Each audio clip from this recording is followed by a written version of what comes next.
ذرہ اٹھا آپ کے عشق کا، ذرہ تھا یہ انسان لیکن اٹھا اور مہر و ماہ یعنی چاند اور سورج کا دامن گیر ہو گیا، ہم پلہ ہو گیا۔ میں نے کوشش کی کہ علامہ صاحب کے الفاظ ہی میں کچھ مل جائے تو مجھے عرض حال مصنف بحضور رحمت للعالمین رموز خودی میں مل گئی اقبال کی نظم، جس میں مجھے یوں لگا جیسے علامہ اقبال رحمۃ اللہ علیہ کے پیغام عشق رسول کا تمام تر خلاصہ خود علامہ صاحب نے اپنے لفظوں میں بیان کر دیا ہو۔ میں اسی پہ قناعت کروں گا، اسی پہ انحصار کروں گا۔ اے ظہور تو شباب زندگی، اے وہ ہستی پاک صلی اللہ علیہ وآلہ وسلم، آپ کے ظہور سے زندگی کا شباب ہے، زندگی جوبن پہ آ گئی ہے۔ جلوۃ تعبیر خواب زندگی، آپ کے جلوہ سے جب آپ کا جلوہ، آپ کی تجلی ہوئی تو اقبال فرما رہے ہیں زندگی کے خواب کو تعبیر مل گئی۔ اے زمیں از بارگاہت ارجمند، اے وہ ہستی پاک صلی اللہ علیہ وآلہ وسلم، ہمارے ہادی و مرشد، ہمارے آقا و مولا۔ اقبال ایڈریس کر کے فرما رہے ہیں کافر کی یہ پہچان کہ آفاق میں گم ہے، مومن کی یہ پہچان کہ گم اس میں ہے آفاق۔ تو یہ بہت چھوٹے کلر سے ذرا بالا تر ہو کے اقبال کے کلام کو اقبال کی سطح کی طرف ٹریول کرتے ہوئے سمجھا جائے تو یہ میٹافوریکل گفتگو ہے اقبال کی۔ شعر کو اقبال خود بہت جگہ فرما چکے ہیں کہ یہ تو میرے پیغام کا بہانہ ہے۔ اس سے ازراہ کرم اپنی فکر کو اگر آزاد کر لیں گے تو اقبال فرماتے ہیں تو اے مرغ نوا اڑنے سے پہلے پر فشاں ہو جا۔ پہلا مصرع یہ ہے غبار آلودائے رنگ و نسب ہیں بالوں پر تیرے، تو اے مرغ حرم اڑنے سے پہلے پر فشاں ہو جا۔ اور وہ کیا ہے؟ آفاقی پیغام اقبال کا ہے۔ رسول کریم صلی اللہ علیہ وآلہ وسلم کا پیغام بھی ساری انسانیت کے لیے ہے، اور عشق مصطفیٰ صلی اللہ علیہ وآلہ وسلم کا اقبال کا جو پیغام ہے وہ تمام کائنات کے تمام انسانوں کے لیے ہے۔ اس لیے اسی آفاقی سطح پہ ان اشعار کو سمجھیے گا۔ اے زمیں از بارگاہت ارجمند، اے وہ ہستی پاک، ہم حضرت محمد مصطفیٰ، ہماری جان، ہمارا دل، ہماری روح صلی اللہ علیہ وآلہ وسلم۔ اقبال فرماتے ہیں از بارگاہت ارجمند، کیا؟ اے زمین از بارگاہت ارجمند، آپ کی بارگاہ کی برکت سے یہ زمین، یہ سیارہ، یہ ارجمند ہو گیا ہے، اونچا ہو گیا ہے۔ آسماں از بوسیے بامت بلند، اور آسمان یوں لگتا ہے جیسے آپ کی بارگاہ کا بوسہ لینے کی وجہ سے اس کو بلندی مل گئی ہے۔ اقبال اپنے تخیل سے رسول کریم صلی اللہ علیہ وآلہ وسلم کے عشق میں ڈوبے ہوئے شان بیان کرتے ہوئے کہتے ہیں شش جہت روشن زتاب روئے تو، ہر طرف روشنی پھیل گئی ہے آپ صلی اللہ علیہ وآلہ وسلم کے رخ مبارک سے پھوٹنے والے نور کی وجہ سے۔ ترک و تاجی کو عرب ہندو تو، ترک ہوں تاجک ہوں یا عرب ہوں سب آپ کے در کے غلام ہیں۔ تو اقبال جہاں فرما رہے ہیں ترک و تاجی کو عرب، ترک ہوں تاجک ہوں عرب ہوں ہندو تو، سب آپ کے غلام ہیں، سب آپ کے در سے پھوٹنے والی روشنی کے محتاج ہیں، کیونکہ وہ روشنی رب تعالیٰ نے آپ کو عطا فرمائی ہے تمام انسانیت کی ہدایت کے لیے۔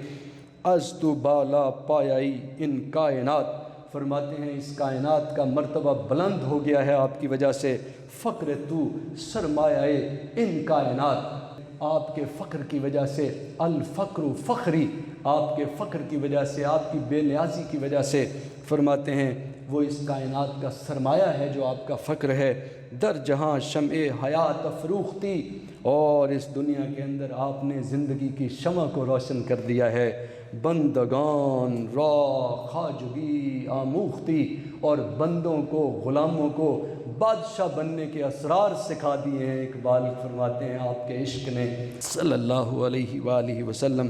فرماتے ہیں بے تو از نابود مندی ہا خجل، پیکرانے ان سرائے آب و گل، فرماتے ہیں اس جہان کی جو سرائے ہے، یہ جو دنیا ہے، اس کے اندر جو لوگ ہیں ان کا کوئی مقام اور مرتبہ نہیں تھا، لیکن آپ کے بغیر یہ شرمندہ تھے اپنی مفلسی پہ اور اپنی لاچارگی پہ، لیکن آپ کے آنے سے ان کو مرتبہ اور مقام مل گیا ہے۔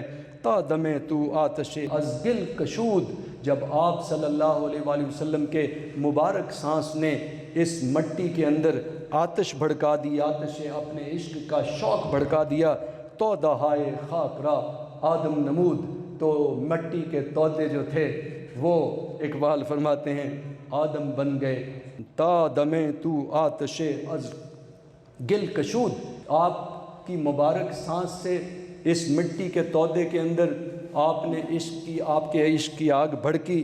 تو دہائے خاک را آدم نمود، تو پھر خاک کے تودے، خاک کے ڈھیر وہ انسان بن کے اٹھ کھڑے ہوئے۔ ادھر سے آتے تھے ابو بکر اور یوں صدیق اکبر بن کے نکل جاتے تھے رضی اللہ تعالی عنہ، ادھر سے حاضر ہوتے عمر اور فاروق اعظم بن کے نکل جاتے تھے، ادھر سے حاضری ہوتی حضرت عثمان، اس وقت تو فقط عثمان، اور نکلتے تو عثمان غنی ذوالنورین بن کے نکل جاتے رضی اللہ تعالی عنہ، ادھر سے علی آتے اور حیدر کرار بن کے نکل جاتے آپ صلی اللہ علیہ وآلہ وسلم کے جیسے ہی عشق کی شمع جلتی۔ تا دمیں تو آتش از گل کشود، تو دہائے خاک را آدم نمود، ذر دامن گیر مہر و ماہ شد۔ ذرہ اٹھا آپ کے عشق کا، جب اس کے اندر روشنی چمکی تو ذرہ تھا یہ انسان، لیکن اٹھا اور مہر و ماہ یعنی چاند اور سورج کا دامن گیر ہو گیا، ہم پلہ ہو گیا۔ یعنی از نیرو خویش آگاہ شد، یعنی اپنی حقیقت سے انسان آپ کا عشق پا کے واقف ہو جاتا ہے۔ تا مرا افتاد بر رویت نظر، میرے آقا و مولا میرے مرشد و ہادی، اقبال کہتے ہیں جب میری آپ پہ نگاہ پڑی، جب میری آپ پہ نگاہ پڑی تو فرماتے ہیں از ابو گشت یہ محبوب تر، تو پھر مجھے آپ اپنی والدہ اور والد سے بھی محبوب ہو گئے۔ جو ساجد صاحب نے حوالہ دیا تھا حدیث مبارکہ کا کہ جب تک تم مجھے اپنی ہر چیز سے محبوب نہ کر لو تمہارا ایمان کامل نہیں ہو سکتا۔ تا مرا افتاد بر رویت نظر، از ابو گشت یہ محبوب تر، آپ پہ نگاہ کیا پڑی کہ آپ مجھے اپنے والد اور والدہ سے بھی بڑھ کے عزیز ہو گئے۔ اقبال فرماتے ہیں عشق کے در من آتش افروخت است، اقبال فرماتے ہیں کہ آپ کے عشق نے میرے دل کے اندر ایک آگ روشن کر دی ہے۔ فرصتش بادا، خدا کرے کہ یہ آگ ہمیشہ قائم رہے، خدا کرے کہ فرصتش بادا کہ جانم سوخت است، اس عشق نے مجھے اندر سے جلایا ہے۔ عشق مصطفیٰ صلی اللہ علیہ وآلہ وسلم کی بات میں جہاں اپنی جان کے سوختن کی بات کرتے ہیں، جلنے کی بات کرتے ہیں نا، تو یہ جلانا والا جلانا ہے کہ جہاں آپ کی جان روشن ہو جاتی ہے۔ فرماتے ہیں عشق در من آتشی افروخت است، میرے دل کے اندر آپ کے عشق نے ایک آگ روشن کر دی ہے۔ فرصتش بادا، خدا کرے یہ عشق قائم رہے کہ جانم سوخت است، کہ جس نے میری جان کو جلایا ہے یعنی جلا دیا ہے۔ نال یہ مانند نئے سامان من، جب سے آپ صلی اللہ علیہ وآلہ وسلم، اقبال فرماتے ہیں میرے ہادی و مرشد، میرے آقا و مولا، جب سے آپ کا عشق میرا سرمایہ بنا ہے، فرماتے ہیں نالے پیدا ہو گئے ہیں، آہیں پیدا ہو گئی ہیں اور مجھے آنسو نصیب ہو گئے ہیں۔ فرماتے ہیں نالائے مانند نئے سامان من، میرا سامان اس وقت سے بس نالا رہ گیا ہے، جیسے بانسری کا سامان بس نالا ہوتا ہے، فریاد ہوتی ہے۔ اقبال فرماتے ہیں جب آپ کا عشق میرے دل کے اندر آیا ہے تو اس کے بعد سے میری شخصیت بھی یوں بن گئی ہے کہ بس میرا سامان نالا ہے، جیسے بانسری کا سامان نالا ہے۔ نالا یہ مانند نئے سامان من، آن چراغ خانہ یہ ویران من، اقبال کہتے ہیں میری ہستی ایک ویران گھر کی طرح تھی، اب اس کا چراغ آپ صلی اللہ علیہ وآلہ وسلم کا عشق جو ہے اس ویران گھر کا چراغ بن گیا ہے۔ از غم پنہاں نہ گفتن مشکل است، اور جب عشق کی آگ اندر جلی ہے تو اقبال فرماتے ہیں اب اپنے غم پنہاں کو، اپنے چھپے ہوئے غم کو روکنا مشکل ہو گیا ہے۔ تھا ضبط بہت مشکل اس سیل معانی کا، کہہ ڈالے قلندر نے اسرار کتاب آخر، اقبال کہتے ہیں اب روکنا مشکل ہے، از غم پنہاں چھپے ہوئے غم سے، نہ گفتن کچھ نہ بولنا اور چپ رہنا، مشکل ہو گیا ہے، باد در مینا نہ ہفتن مشکل است، اگر سراہی شیشے کی ہو، شیشہ چمکتا ہوا شفاف ہو، شراب اندر ہو، کیسے ممکن ہے دکھے نہ؟ اقبال کہتے ہیں جب آپ کا غم اندر آیا ہے تو میرے لیے چپ رہنا مشکل ہو گیا ہے، کیونکہ اب میرے اندر سے نغمے پھوٹتے ہیں، شیخ ما از برہمن کافر ترست۔ اقبال جب شیخ پہ تبصرہ کرتے ہیں تو جیسے میں نے پہلے اقبال کا شعر سنایا، اقبال فرماتے ہیں فقیہ شہر کی تحقیر کیا مجال میری، مگر یہ بات کہ میں ڈھونڈتا ہوں دل کی کشاد۔ تو اقبال ان علماء کرام پہ، ان فقہاء کرام پہ، ان محدثین کرام پہ جو کہ صحیح الفکر ہیں اور جو راستے کی طرف صراط مستقیم کی طرف بلا رہے ہیں، ان کے اقبال ناقد نہیں ہے۔ فرماتے ہیں شیخ ما از برہمن کافر ترست، کہتے ہیں جہاں تک اپنے شیخ کی بات ہے، اپنے علماء کی بات ہے، زن کے او راس و منات اندر سرست، انہوں نے تو اپنے سروں کے اندر بڑی سخت تنقید ہے، وقت کی کمی کی وجہ سے اس تفصیل میں نہیں جا سکتے۔ اور فرد کی بات کی تو کہا بغل میں ایک لات و منات لیے پھرتے ہیں، لیکن شیخ کی بات کی، شیخ ما از برہمن کافر ترست، برہمن سے بھی گئے گزرے ہو گئے ہیں شیوخ، کیوں؟ زن کے او را سومنات اندر سرست، کیونکہ وہ تو پورا سومنات ہی اپنے سر کے اندر لیے پھرتے ہیں۔ رخت ہستی از عرب برچی دئی، انہوں نے اپنا سامان عرب کی سرزمین سے اٹھا لیا ہے، یعنی قرآن حکیم کا جو بنیادی پیغام تھا ہدایت کے لیے اور انسانیت کے لیے اور انسانیت کی تعمیر و ترقی کے لیے، اور رسول مقبول صلی اللہ علیہ وآلہ وسلم کے ہماری جان، ہمارے دل، ہمارے ماں باپ قربان، ان کا جو اخلاق و کردار تھا ان سے دور ہو کے اپنے ہی فلسفے گھڑ لیے ہیں۔ فرماتے ہیں رخت ہستی از عرب برچیدئی، عرب کا سامان وہ تو انہوں نے چھوڑ دیا ہے، اس سے تو دامن اٹھا لیا ہے، یعنی قرآن و سنہ سے اور رسول مقبول صلی اللہ علیہ وآلہ وسلم کے حقیقی اخلاق و کردار سے۔ در خمستان عجم خوابی دئی، اور یہ عجم کے میکدوں میں جا کے سو گئے ہیں۔